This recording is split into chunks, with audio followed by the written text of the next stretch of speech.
En mayo de 1942, la Segunda Guerra Mundial parecía una tormenta lejana para México, un país que se aferraba a su neutralidad.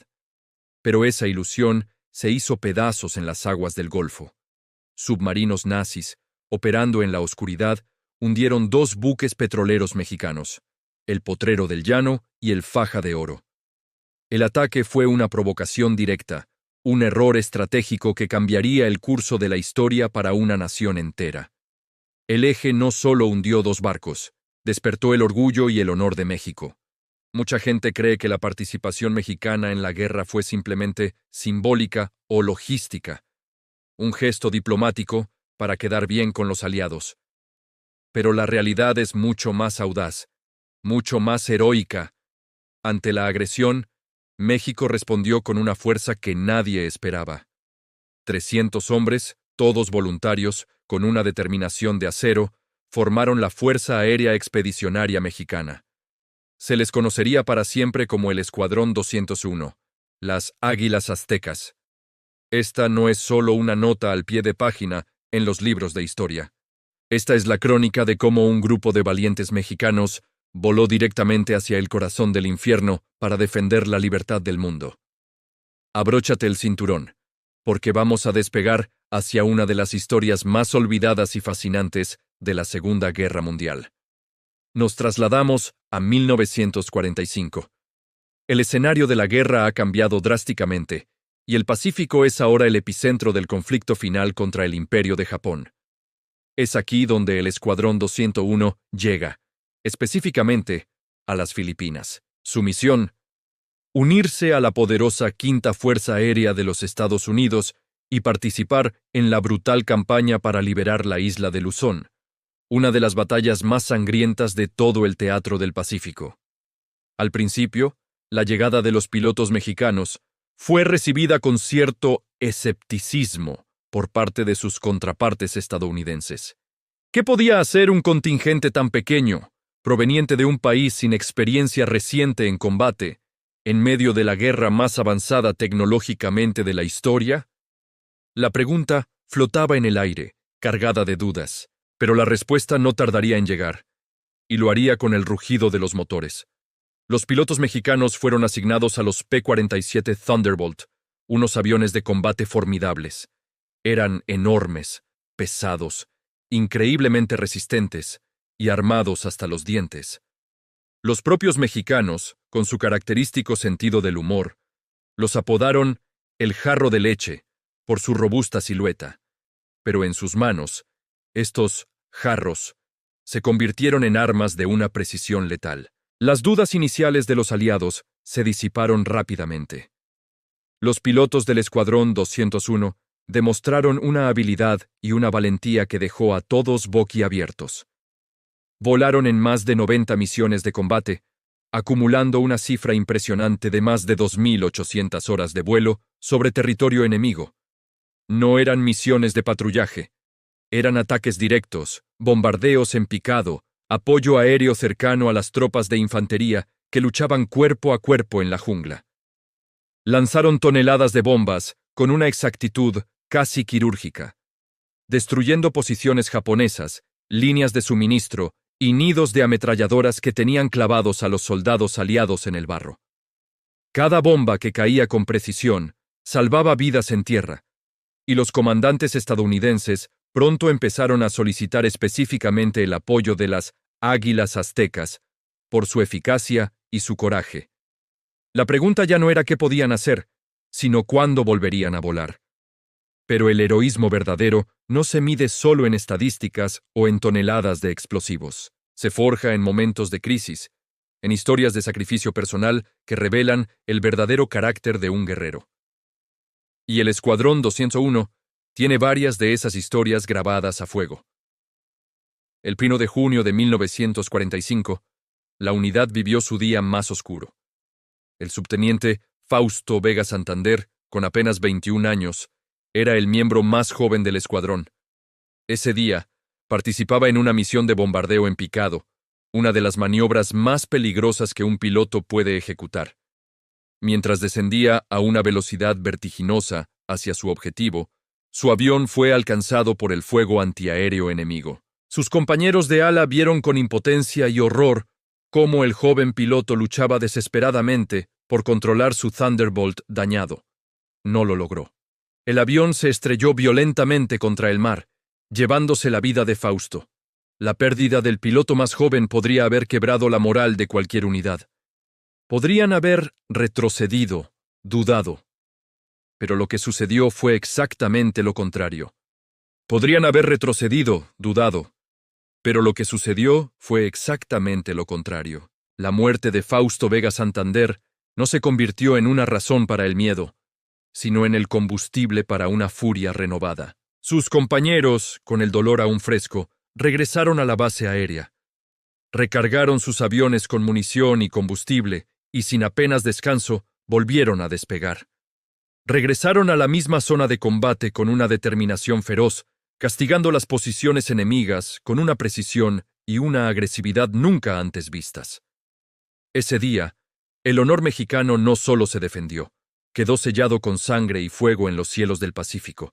Si el sacrificio de Fausto representa el corazón del escuadrón, la historia del capitán Radamés Gaxiola Andrade representa su cerebro y su pericia técnica. Gaxiola era conocido por su calma y su increíble habilidad para volar. En una misión, mientras regresaba a la base después de un combate, su P-47 sufrió una falla catastrófica en el sistema hidráulico. Esto significaba que no tenía frenos, no tenía flaps y, lo más crítico, no podía desplegar su tren de aterrizaje. Las opciones eran limitadas y terribles.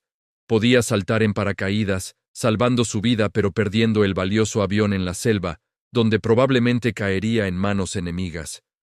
O podía intentar algo que muy pocos pilotos se atreverían a hacer, un aterrizaje de panza, con una calma que sus compañeros describirían como sobrenatural. Gaxiola comunicó su plan por radio. Se alineó con la pista y, controlando la velocidad con una maestría increíble, deslizó el pesado fuselaje de metal del Thunderbolt sobre el asfalto. El avión chirrió, lanzó chispas y finalmente se detuvo, dañado pero entero. Radamés Gaxiola no solo había salvado su vida y su avión, su detallado informe técnico sobre cómo manejar una falla de ese tipo fue distribuido entre todas las unidades de la Fuerza Aérea estadounidense en el Pacífico. Su hazaña personal se convirtió en un manual de supervivencia que, sin duda, salvó la vida de otros pilotos aliados que enfrentaron problemas similares. Valor e inteligencia, en un solo hombre. Entonces, si fueron tan valientes, tan efectivos y sus historias son tan impactantes, ¿por qué no hay películas de Hollywood sobre el Escuadrón 201?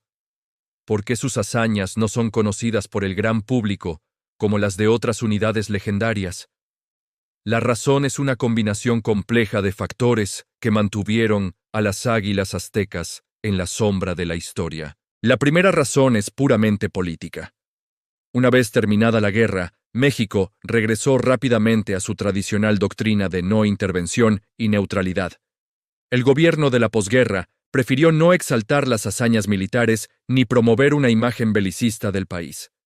Se enfocaron en la diplomacia y la reconstrucción. Como resultado, las historias de estos héroes, en lugar de ser celebradas, fueron guardadas en archivos militares, acumulando polvo y olvido. La segunda razón tiene que ver con la escala del conflicto. La Segunda Guerra Mundial fue una conflagración de proporciones titánicas. Estados Unidos movilizó a millones de soldados, miles de barcos y decenas de miles de aviones. Comparado con esas cifras masivas, el Escuadrón 201, con sus 300 miembros, era un contingente relativamente pequeño.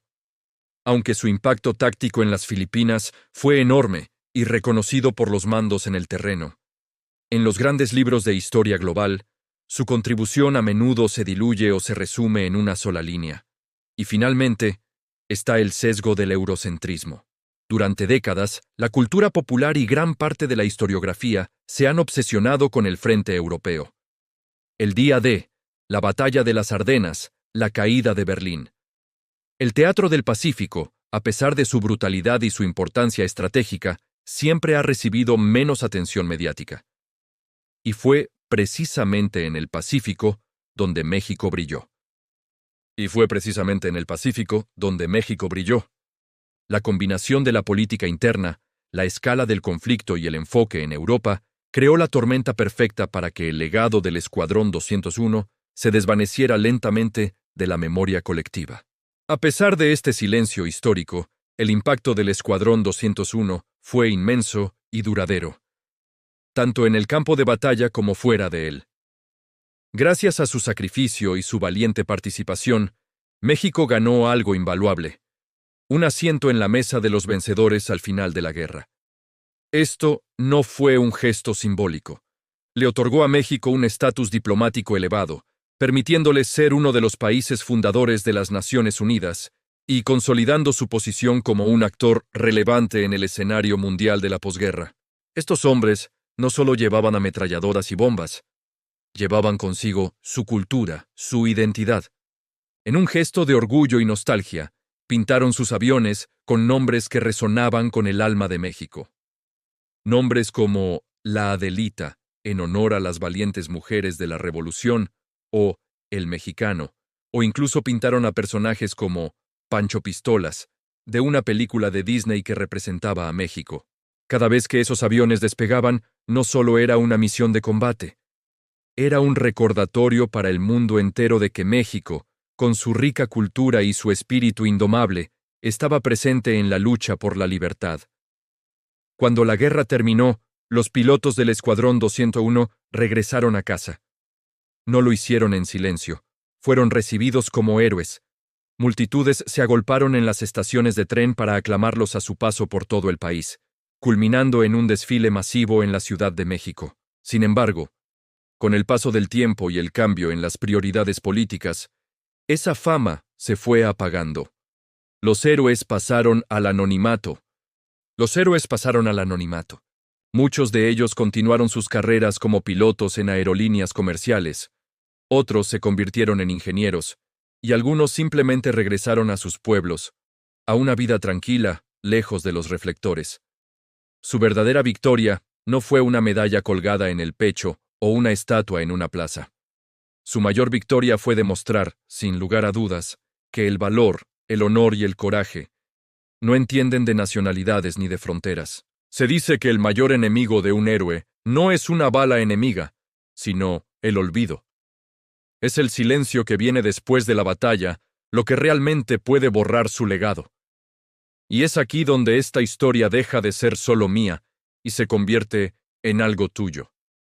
Hoy te propongo un reto de memoria y de honor. No dejes que esta increíble historia termine cuando acabe este video. Investiga un poco más. Busca el nombre de uno de los 5 pilotos que cayeron en combate. Nombres como el del capitán Pablo Rivas Martínez o el teniente José Espinosa Fuentes, además del joven Fausto Vega Santander. Elige uno de esos nombres. Apréndetelo.